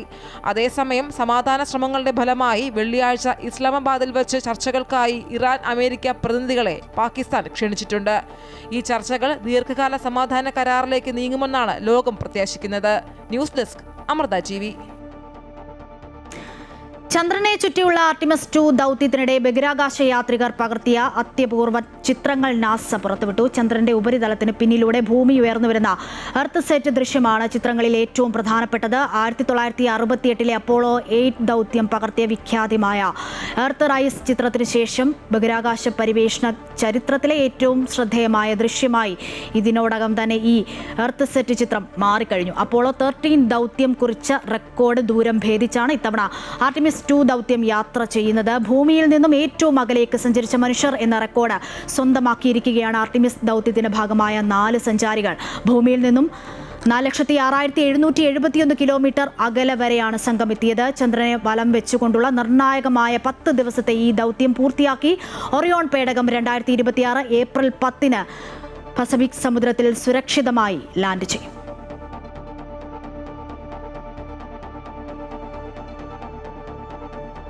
ശബരിമല യുവതീ പ്രവേശന കേസിൽ ചീഫ് ജസ്റ്റിസ് അധ്യക്ഷനായ 9 ഭരണഘടനാ ബെഞ്ചിന് മുൻപിൽ ഇന്നും വാദം തുടരും. യുവതീ പ്രവേശനം അനുവദിച്ച 5 ബെഞ്ചിന്റെ വിധി തെറ്റാണെന്നും യുവതീ പ്രവേശന വിലക്കിന് കാരണം ആർത്തവമല്ല എന്നും കേന്ദ്ര സർക്കാർ സുപ്രീം കോടതിയിൽ വ്യക്തമാക്കിയിട്ടുണ്ട്. കേന്ദ്ര സർക്കാരിന്റെ വാദം പൂർത്തിയാക്കിയാൽ സംസ്ഥാന സർക്കാരിന്റെയും ദേവസ്വം ബോർഡിന്റെയും വാദങ്ങൾ നടക്കുന്നതാണ്. വിവരങ്ങൾ നൽകാൻ ഡൽഹിയിൽ നിന്നും ജിഷ്ണു കൃഷ്ണനുണ്ട്. ജിഷ്ണു, കേന്ദ്ര സർക്കാരിന്റെ വാദം പുരോഗമിക്കുകയാണ്. അതിനുശേഷമായിരിക്കുമല്ലോ സംസ്ഥാന സർക്കാരിന്റെയും ദേവസ്വം ബോർഡിന്റെയും ഒക്കെ വാദങ്ങൾ നടക്കുക. നാളെയും വാദം തുടരും. വിവരങ്ങൾ എന്താണ്? ചീഫ് ജസ്റ്റിസ് സൂര്യകാന്ത് അധ്യക്ഷനായിട്ടുള്ള 9 ഭരണഘടനാ ബെഞ്ചിന് മുൻപിലാണ് ശബരിമല യുവതീ പ്രവേശനവുമായി ബന്ധപ്പെട്ട വിധിയിന്മേലുള്ള പുനഃപരിശോധനാ ഹർജികളിൽ ഇന്നലെ മുതൽ വാദം ആരംഭിച്ചത്. ആദ്യം ചീഫ് ജസ്റ്റിസിന്റെ ഭാഗത്തുനിന്ന് ഈ കേസിന്റെ വാദം ഏത് രീതിയിൽ മുൻപോട്ട് പോകണം എന്ന വിശദീകരണമാണ് നൽകിയത്. എല്ലാ കക്ഷികളും അവർക്ക് അനുവദിച്ച സമയത്തിനുള്ളിൽ നിന്നുകൊണ്ട് വാദം പൂർത്തിയാക്കണമെന്നും ശബരിമല കേസുമായി ബന്ധപ്പെട്ട എല്ലാ ചരിത്രവും പരിശോധിക്കും എന്നുള്ളത് കോടതി വ്യക്തമാക്കിയിരുന്നു. തുടർന്ന് കേന്ദ്ര സർക്കാരിന് വേണ്ടി സോളിസിറ്റർ ജനറലാണ് വാദം ആരംഭിച്ചത്. കേന്ദ്ര സർക്കാർ ചൂണ്ടിക്കാട്ടിയത് വിവിധ മത ആചാരങ്ങൾക്കുള്ളിലെ വൈവിധ്യവും ബഹുസ്വരതയും കോടതി മാനിക്കണം. വിവിധ ആചാരങ്ങൾ വിവിധ മതവിശ്വാസങ്ങളിലുണ്ട്. അതിന് ചില ഉദാഹരണങ്ങളും കൂടി സോളിസിറ്റർ ജനറൽ ചൂണ്ടിക്കാട്ടി. ശേഷം അദ്ദേഹം വ്യക്തമാക്കിയത് ശബരിമലയിലേത് നൂറ്റാണ്ടുകളായി നിലനിൽക്കുന്ന ആചാരമാണ്. അവിടെയും ആ ആചാരത്തിൽ മാറ്റം വരുത്താനുള്ള സാഹചര്യം ഉണ്ടാകരുത്. യുവതീ പ്രവേശന വിലക്കിന് ആധാരമായിട്ടുള്ളത് ആർത്തവമല്ല, പകരം അവിടുത്തെ ആചാരത്തിന്റെ ഭാഗമായാണ് യുവതികളെ പ്രവേശിപ്പിക്കാത്തത്. ആ യുവതീ പ്രവേശനമുള്ള നിരവധി അയ്യപ്പ ക്ഷേത്രങ്ങൾ വേറെയുണ്ട് എന്ന കാര്യവും സോളിസിറ്റർ ജനറൽ ചൂണ്ടിക്കാട്ടി. അതിനിടയിൽ ജസ്റ്റിസ് BV നാഗരത്ന ഇത്തരത്തിൽ ആർത്തവകാലത്ത് സ്ത്രീകളെ മാറ്റി നിർത്തുന്നതും തൊട്ടുകൂടായ്മയും ഭരണഘടനാ അവകാശങ്ങളുടെ ലംഘനമാണ് എന്ന ചൂണ്ടിക്കാട്ടലുണ്ടായ അത്തരത്തിൽ വിശദമായ വാദമാണ് നടക്കുന്നത്. ശരി ജിഷ്ണു, എന്തായാലും ശബരിമല വിഷയത്തിൽ കേന്ദ്ര സർക്കാർ സുപ്രീം കോടതിയിൽ വ്യക്തമാക്കിയിരിക്കുന്ന കാരണം ആർത്തവമല്ല ശബരിമലയിൽ സ്ത്രീകൾ പ്രവേശിക്കാത്തതിൻ്റെ കാരണം എന്നതാണ് കേന്ദ്ര സർക്കാരിൻ്റെ പ്രധാന വാദം. ഈ വാദം പൂർത്തിയാക്കിയതിനു ശേഷം സംസ്ഥാന സർക്കാരിൻ്റെയും ദേവസ്വം ബോർഡിൻ്റെയും ഒക്കെ വാദങ്ങൾ സുപ്രീം കോടതിയിൽ നടക്കും. വിവരങ്ങളാണ് ജിഷ്ണു കൃഷ്ണൻ നൽകിയത്. ലൈംഗിക അതിക്രമ കേസിൽ സംവിധായകൻ രഞ്ജിത്തിന്റെ കസ്റ്റഡി അപേക്ഷ ഇന്ന് കോടതി പരിഗണിക്കും. സിനിമയിലെ റോളുമായി ബന്ധപ്പെട്ട തർക്കമാണ് തനിക്കെതിരെ ഉയർന്ന ലൈംഗിക അതിക്രമ പരാതിക്ക് കാരണമെന്ന് രഞ്ജിത്ത് നേരത്തെ വാദിച്ചിരുന്നു. രഞ്ജിത്ത് അന്വേഷണവുമായി സഹകരിക്കുന്നില്ല എന്നാണ് വീണ്ടും കസ്റ്റഡിയിൽ വേണമെന്നതും കാരണമായി പ്രോസിക്യൂഷൻ ചൂണ്ടിക്കാട്ടുന്നുമുണ്ട്. എന്നാൽ തനിക്ക് ജാമ്യം ലഭിക്കാതിരിക്കാൻ വേണ്ടിയുള്ള നീക്കമാണ് പ്രോസിക്യൂഷൻ നടത്തുന്നതെന്നും വീണ്ടും കസ്റ്റഡിയിൽ വേണമെന്ന ആവശ്യത്തെ എതിർത്തുകൊണ്ട് രഞ്ജിത്ത് വാദിച്ചു. Ernakulam first class judicial magistrate കോടതിയാണ് കേസ് പരിഗണിക്കുന്നത്. റാന്നി മണ്ഡലത്തിലേക്കാണ് ഇനി നമ്മൾ പോകുന്നത്. പത്തനംതിട്ടയുടെ മലയോര മണ്ഡലമായ റാന്നിയിൽ ഇത്തവണ പോരാട്ടം കടുത്തതാണ്. ഇടതുകോട്ടയാണ് LDFും മാറ്റത്തിന്റെ കാറ്റെന്ന് UDFും അവകാശപ്പെടുമ്പോൾ 2020യുടെ കടന്നുവരവ് മണ്ഡലത്തിലെ പരമ്പരാഗത രാഷ്ട്രീയ സമവാക്യങ്ങളെ തിരുത്തിക്കുറിക്കുമോ എന്നതാണ് പ്രധാന ചോദ്യം. വികസന തുടർച്ചയും തദ്ദേശ ഭരണ രംഗത്തെ രാഷ്ട്രീയ മാറ്റങ്ങളും വോട്ടർമാരെ എങ്ങനെ സ്വാധീനിക്കുമെന്നതാണ് ഏവരും ഉറ്റുനോക്കുന്നത്. ശബരിമലയും ഒപ്പം കർഷകർ നേരിടുന്ന വന്യമൃഗശല്യവും സജീവ ചർച്ചയാകുന്ന റാന്നിയിലെ തിരഞ്ഞെടുപ്പ് വിശേഷങ്ങളിലേക്ക്. 3 പതിറ്റാണ്ടായി ഇടതിനൊപ്പം നിൽക്കുന്ന മണ്ഡലമാണ് റാന്നി. LDFിൽ കേരള കോൺഗ്രസിന്റെ സീറ്റായ മണ്ഡലത്തിൽ വികസന നായകനെന്ന പരിവേഷവുമായാണ് സിറ്റിംഗ് MLA പ്രമോദ് നാരായൺ വോട്ടർമാരെ സമീപിക്കുന്നത്. റോഡുകളുടെ നവീകരണം, സോളാർ വേലി, അടിസ്ഥാന സൗകര്യ വികസനം എന്നിവ മുൻനിർത്തിയാണ് LDF പ്രചാരണം. മണ്ഡലത്തിൽ ഉയർന്നു കേൾക്കുന്ന വിവാദ വിഷയങ്ങളെല്ലാം വികസന നേട്ടങ്ങൾ കൊണ്ട് മറികടക്കാമെന്ന ആത്മവിശ്വാസത്തിലാണ് ഇടതു ക്യാമ്പ്. എന്നാൽ കാറ്റ് മാറി വീശുമെന്ന പ്രതീക്ഷയിലാണ് UDF. പ്രചാരണം അവസാന ഘട്ടത്തിലേക്ക് എത്തുമ്പോൾ തുടക്കത്തിലുണ്ടായിരുന്ന തർക്കങ്ങളെല്ലാം മാറ്റിവെച്ച് KPCC ജനറൽ സെക്രട്ടറി പഴകുളം മധുവിനായി ഒറ്റക്കെട്ടാണ് UDF. ലോക്സഭാ തെരഞ്ഞെടുപ്പുകളിൽ റാന്നി UDFിന് നൽകുന്ന മുൻതൂക്കവും ഇക്കഴിഞ്ഞ തദ്ദേശ തിരഞ്ഞെടുപ്പിൽ ഭൂരിഭാഗം പഞ്ചായത്തുകളിലും നേടിയ വിജയവും അവർക്ക് കരുത്തു പകരുന്നു.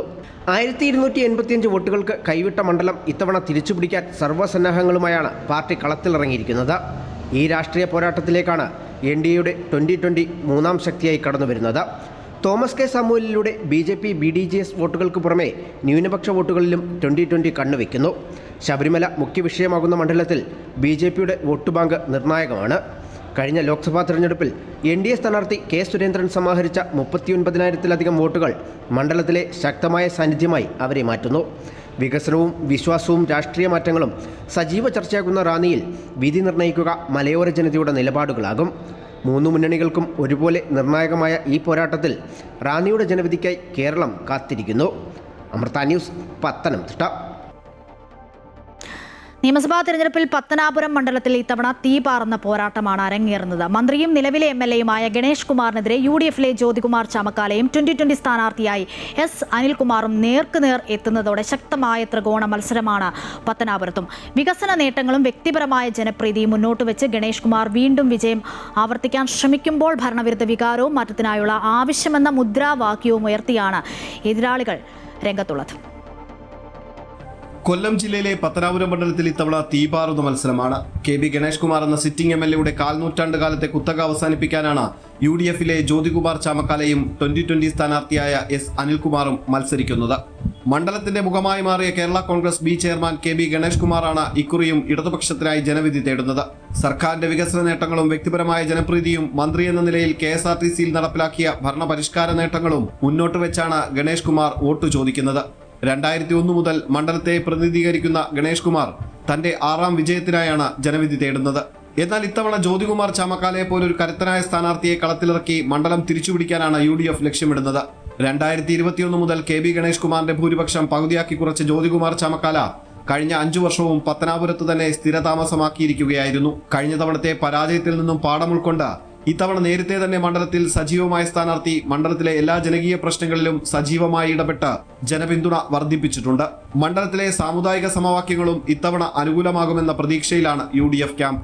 ഭരണവിരുദ്ധ വികാരവും മാറ്റത്തിനായുള്ള ആവശ്യമെന്ന മുദ്രാവാക്യവും ഉയർത്തിയാണ് 2020 സ്ഥാനാർത്ഥി S അനിൽകുമാർ ഇരു മുന്നണികൾക്കുമെതിരെ ശക്തമായി രംഗത്തുള്ളത്. മോദി സർക്കാരിന്റെ വികസന പദ്ധതികൾ ഉയർത്തിക്കാട്ടിയുള്ള പ്രചാരണം നിഷ്പക്ഷ വോട്ടുകളെ ആകർഷിക്കാൻ സഹായിക്കുമെന്നാണ് NDA സ്ഥാനാർത്ഥിയുടെ കണക്കുകൂട്ടൽ. മണ്ഡലത്തിലെ ഹിന്ദു വോട്ടുകളുടെ ഏകീകരണത്തിലൂടെ ഇത്തവണ വോട്ട് വിഹിതം വർദ്ധിപ്പിക്കാൻ കഴിയുമെന്ന ആത്മവിശ്വാസവും സ്ഥാനാർത്ഥിക്കുണ്ട്. മുൻ തെരഞ്ഞെടുപ്പുകളിൽ BJPക്ക് ലഭിച്ച വോട്ടുകൾ നിലനിർത്തുക എന്നതിനൊപ്പം അത് വിജയത്തിലേക്ക് എത്തിക്കാനാണ് NDAയുടെ ശ്രമം. പത്തനാപുരത്ത് ഇത്തവണ വികസനവും രാഷ്ട്രീയ വിവാദങ്ങളും ഒരുപോലെ ചർച്ചയാകും. സോളാർ കേസും അടുത്തിടെയുണ്ടായ കുടുംബ പ്രശ്നങ്ങളും ഉയർത്തി KB ഗണേഷ് കുമാറിന്റെ കോട്ട തകർക്കാൻ UDF സർവ്വസന്നാഹങ്ങളുമായി ഇറങ്ങുമ്പോൾ വോട്ട് വിഹിതം വർദ്ധിപ്പിച്ച് സാന്നിധ്യമറിയിക്കാനാണ് NDA ശ്രമം. അതുകൊണ്ട് തന്നെ ഓരോ വോട്ടും നിർണായകമാകുന്ന അവസാന നിമിഷം വരെ ആവേശം നിലനിൽക്കുന്ന പോരാട്ടമാണ് ഇത്തവണ പത്തനാപുരത്ത് നടക്കുന്നത്. അമൃത ന്യൂസ്, കൊല്ലം.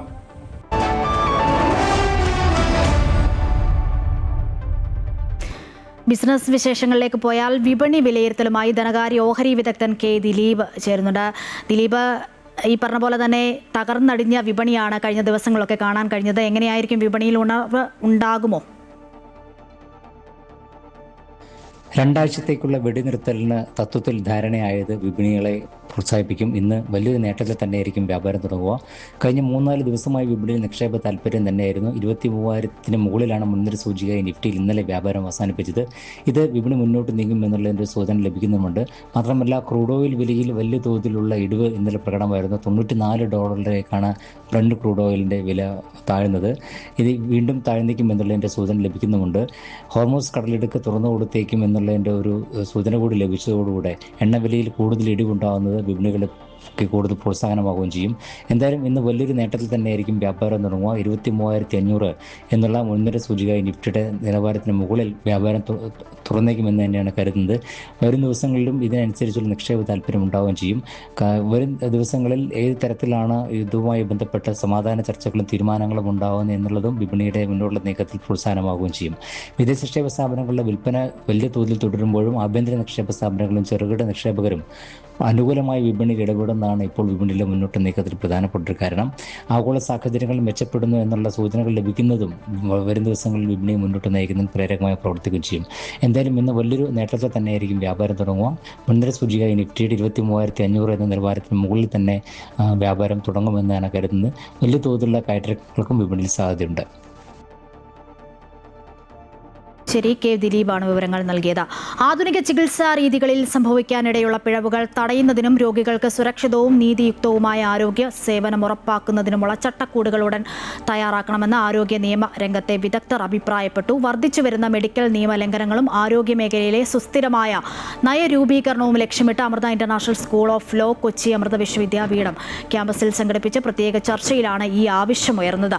Thiruvananthapuram government law college, doctor Mangalam Swaminathan foundation എന്നിവയുടെ സംയുക്താഭിമുഖ്യത്തിൽ നടന്ന പരിപാടി കൊച്ചിയിലെ national university of advanced legal studies vice chancellor professor GB Reddy ഉദ്ഘാടനം ചെയ്തു. Ernakulam law college principal in charge doctor Bindumol VC, Idukki government medical college മുൻ principal doctor PK Balakrishnan, Amrita Vishwa Vidyapeetham Kochi campus dean professor U Krishnakumar, Amrita international school of law dean doctor Anil G Variyath, doctor PP Vijayan, professor V Sivakumar, advocate Sudheer Bose A തുടങ്ങിയവർ പ്രസംഗിച്ചു.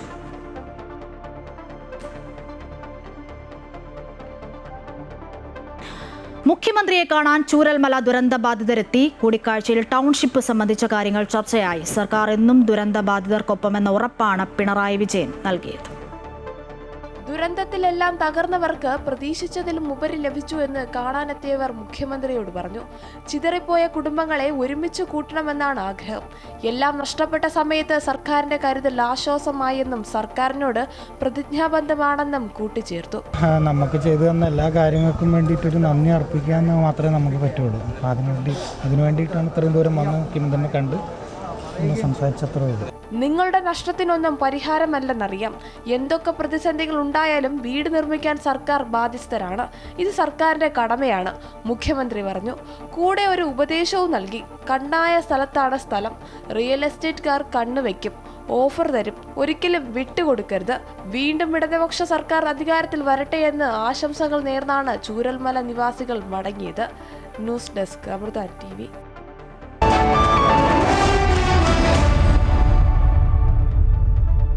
കായിക വാർത്തകൾ നോക്കാം. UEFA champions ലീഗിൽ Real മാഡ്രിഡിനെ തകർത്ത് Bayern. Santiago ബെർണാബ്യൂവിൽ നടന്ന മത്സരത്തിൽ 1-നെതിരെ 2 ഗോളുകൾക്കായിരുന്നു ബയേണിന്റെ വിജയം. ബയേണിനായി ലൂയിസ് ഡയസ്, ഹാരി കെയ്ൻ എന്നിവർ ഗോളുകൾ നേടി. അതേസമയം മറ്റൊരു മത്സരത്തിൽ സ്പോർട്ടിംഗ് ലിസ്ബണെ ഇംഗ്ലീഷ് കരുത്തരായ ആഴ്സണൽ 1-0 തകർത്തു. ഇന്ന് മുൻ ചാമ്പ്യന്മാരായ ലിവർപൂൾ നിലവിലെ കിരീട ജേതാക്കളായ PSG-യുമായി ഏറ്റുമുട്ടും. രണ്ടാം പോരാട്ടത്തിൽ അത്ലറ്റിക്കോ മാഡ്രിഡ് ബാഴ്സലോണയെ നേരിടും.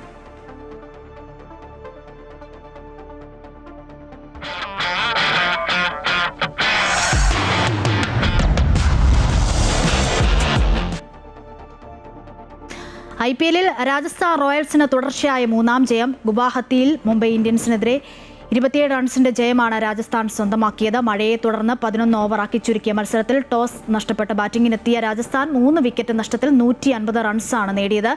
യശസ്വി ജയ്സ്വാളിന്റെ അർദ്ധ സെഞ്ചുറിയാണ് കൂറ്റൻ സ്കോറിലേക്ക് നയിച്ചത്.